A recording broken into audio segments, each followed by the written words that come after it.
Hello, my name is Tony Alarcon. I'm a primary therapist here at Evolutions Treatment Center. Today, I would like to talk about depression.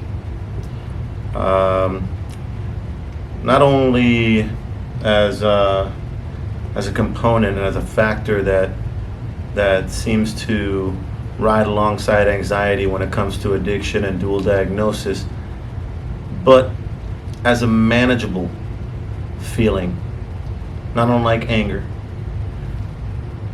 Depression, however, can be debilitating in such a way that not only do we tend to isolate when we feel depressed, not only do we tend to disconnect, but beyond that, even activities that we once found to be enjoyable, be it something as simple as playing basketball or going to the beach or drawing, writing poems, telling jokes, spending time with family, with friends, all of a sudden they start to lose their luster.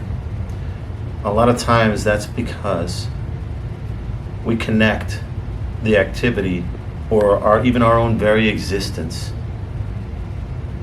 with past. Depression in and of itself cannot exist in the present. It can truly only exist in the past. And that's contingent on how we remember events, on our perspective at the time, and whether or not we're willing to change our perspectives in the current. Now, what happens? Very often, the present becomes a victim of the past. How so, you may ask? Well, for instance, let's say currently, even though we are doing this video and we're talking about depression, we're trying to discuss it, if at any moment while I'm speaking, I start to remember a time where I tried to explain something to someone so that they would understand. Perhaps what I tried to explain was my own depression, my own sadness, the feelings that I was going through. And perhaps not only did they not understand, but they rolled their eyes, they wrote it off. They offered me a cookie and a glass of milk as if that would help. Or perhaps they said, you need a drink. Or perhaps they offered a pill. Maybe you should take something. There's something wrong. I think you just need an attitude adjustment. The fact of the matter is, once that memory has been made, the problem is not that it exists in my mind. The problem is that now I find myself revisiting as I'm trying to teach something or explain or express a whole nother perspective. If I get caught up in the last time I tried to do it, I disengage from the present. And now I'm no longer bringing the past forward to use it as an example or to repaint it so that I can actually use it as a form of expression to try to get my point across, but rather I go back to reside in it. So if I go back to reside in it, I go back to reside in the same emotions that I felt, the same perspective that I felt when it happened. Now, in this case, we're talking about when I was trying to express something to someone, but perhaps for some of us it might be something a little more traumatic. Perhaps it's rape. Perhaps it's having been bullied. Perhaps we were the ones that bullied. Perhaps we were the ones that raped. It can go any which way. The question is, how do we see it? What are we doing with that memory? What are we doing with that trauma? Are we letting it stay there? Are we dragging it along everywhere we go? Or are we filing it away? Or are we throwing it away? The biggest problem that happens these days, and I gather in days to come and in days of old, is that we drag those painful memories along with us, never actually processing them. Almost as if we are trying to protect it. Almost as if we were to have wounded ourselves. Perhaps we scraped an elbow.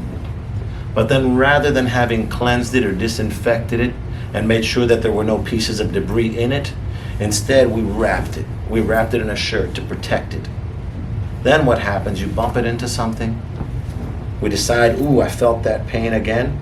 So then maybe we throw on a jacket and cover that up just to put a second layer on it.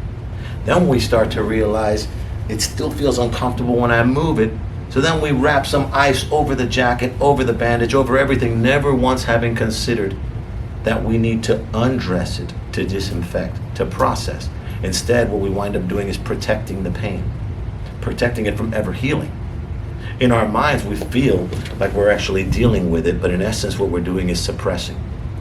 Once we have suppressed long enough, the distance from the event and the present moment gets longer, but the actual connection is never cut, nor is the object processed or worked through. It's the equivalent of, let's say this lamp. This lamp is the pain. This lamp is that traumatic material.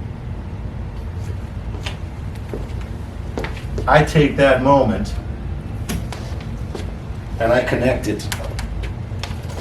In this case, I'm going to connect it to my pants. But in essence, I connect it to my mind.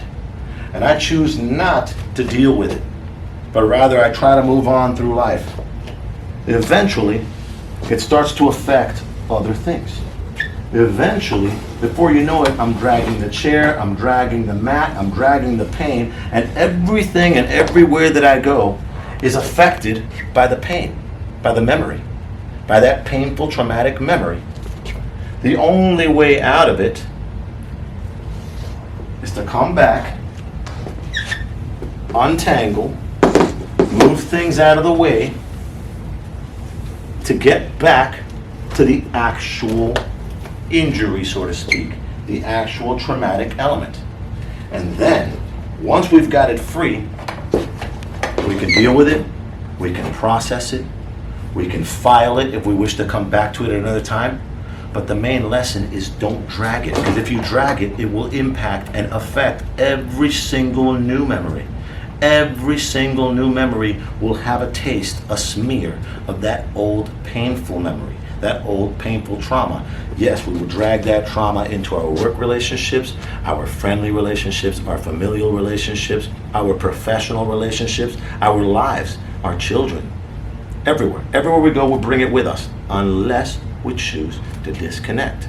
Once we have disconnected and taken an objective look at it, we can work through these things. You can work through it with your therapist, you can work through it with a sponsor, you can talk about it at meetings, you can work through it. But you have to disconnect. You cannot drag it through life. Once you've done that, and once you've processed and processed and processed and done everything you can, then you've got a decision to make. Do I use the pain, perhaps, to express to others as an example of how this works? Do I put a positive light on it? Do I say to myself and to others, if not for this, there'd be no that? If I had not gone through this, I would not be able to be here to tell you how to work through it? Or do I say to myself, this is an exercise in futility, this is something best left tossed, something I should not deal with? One thing is for sure, you don't owe your past anything. What you owe is to your present. Always walking around like you deserve some kind of pain or some kind of misery or some kind of penalty for what you've done in the past would be the same as remembering your first time at a restaurant. Perhaps your first memory, maybe you were 15 years old. Pay that tab every single day, regardless to the fact that you only consume the food once. Every day, somebody brings you the tab and you pay it. Only in this case, it's you. You keep paying the tab for the meal that you ordered years ago and you ate years ago. You paid that tab the first day it happened, when it was happening. That was the present of then. In the present of today, at some point, you've got to say, I'd like to speak to the manager. I'm not paying this tab again. This is a bill from 20 years ago. I'm not going to pay it anymore. The buck stops here. This is when you start to get into the present. Sometimes it's hard because we're so used to the pain that we start to miss it. And in a way, a day without the pain, a day separated from that traumatic material, feels like you're not yourself. That is indicative of the fact that we're just not used to being free. And of course it can be uncomfortable. Of course it can feel risky. A lot of times that's because we don't trust ourselves. I mean, after all, the very first person we meet when we're in recovery, when we get clean, is ourselves.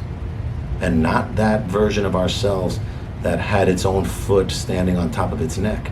No, it's the free self. And that can be uncomfortable. This is somebody we haven't seen in years. It can be uncomfortable. But if it's not uncomfortable, you're not growing. That's all part of it. Even in the gym, no pain, no gain. The pain is the sign of growth. Other terms when you're growing up, growing pains, what is that? Pain is part of growth. That uncomfortable feeling shows you that you're doing something right. How many times have we felt comfortable suppressing the pain? How many times have we felt comfortable telling ourselves it doesn't exist, or I don't care, I don't need it, I have forgotten, I have forgiven? And sometimes, make no mistake, that very past memory can, and 9 times out of 10, will cause you to stand in the same holes and step into the same holes, and will detrimentally affect your future. Why is this?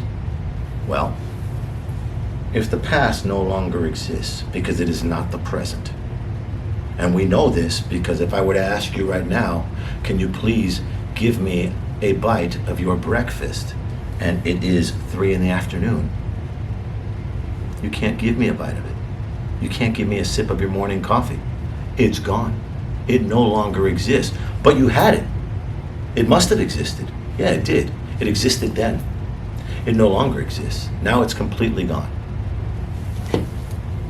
If the past is a fantasy and an illusion that is completely gone at this moment, and the only thing that exists is the present, well, what does that say about the future? 9 times out of 10, why are we afraid of the future? Why does the future cause anxiety? It is because our only reference to the future are the happenings of the past. This is why we look at the future with uncertainty sometimes, because we fear the past reoccurring. However, there is only one thing that truly exists and affects the future, and that is the present. And in the present, we can't shoot off of our misses. If we do that, then we're basically trying to resolve problems from the very place we were when we created them. That's not the way it works. Our past memories, every day they become thinner and thinner when it comes to actual facts of the moments. However, we take all these references, these painful references, and we fill in the empty spaces to recreate the scene, because inevitably as life goes on, our hard drive starts to fill up and the memories are less detailed every single day. But we use our references, we use our pain to color them back in, to fill it up with darkness once again and once again, so that we can keep paying that tab. This eventually becomes the way that we see our future. And then of course we're afraid to move into the future because of the transgressions of the past. Only in the present moment, and you'll know when you're in the present moment, when you actually have a reaction to a sound, when you can actually pull a hair and feel it, when you can actually drop something on the floor and hear it hit. Now you know you're here. Now you know that you're in the current. Only in the current can we actually affect the future. How do we affect it? Directly related to and contingent upon and reliant upon what we do in this second, in this moment. What steps we take. We can look the long view all day if we would like, but if I'm looking at where I have to get to without looking at the steps it takes to get there, without focusing on every next step, I'm doomed to fall. I'm doomed to trip over parking. I'm doomed to fall off a balcony. I'm doomed to step through water, through puddles. We have to focus on the very next step. We have to have a little bit more of a short sight if we ever expect the long view to come into focus. Otherwise, it won't happen. We'll spend so much time in fantasy land between the balance of past and future that we will be completely absent from the present. And the present is the only place where change can truly occur. Can't happen in the future. I can't change what I'm going to have for dinner. I can't put salt on it. I can't decide what I'm going to drink, how much ice is going in that cup. I can't decide which route I'm going to take home. I don't know where the blockages are going to be. I don't know what's going to happen. I don't know if I might have a flat tire. What I can do is make sure that I'm focused on this moment, not tripping and falling on my face. Make sure that I do my job with purpose. Make sure that I stay caring and grateful for every second and every moment. And therefore, if and when adversity does happen to occur, and it will, because let's face it, sobriety is not some winter wonderland that we're all of a sudden going to step into. What it is clarity, so that we can have the wherewithal and the clarity to deal with adversity. But that being said, living moment to moment and actually staying focused on the present, if and when adversity arises, you can look at it as a perfect opportunity to upgrade, because you will have been there to have faced it. You will not have been focused on the past to actually have brought that adversity upon you. No, it will just have happened to have been a stone along the path, and you will have the wherewithal to remove it or pick it up and perhaps use it. Maybe skip it off the surface of the lake. Who knows what you want to do with it? But in the present, you can do anything. In the past, in the future, you can do nothing. They don't exist. On that, let's stay in the moment. In the moment, you will notice that if you think about the way you're feeling right now, at this very moment, not the one that just passed, right now, you're feeling fine. You're not depressed. The depression is when you think back. The depression is when you think forward. In the moment, it's non-existent. Just like the pain that you might have had in your lower back or in your ankle. Maybe your stomach hurt, maybe your head hurt. At this moment, you're doing great. You feel fine. Why would you want to live in any other moment? That's all I've got for you today. Thank you for your time.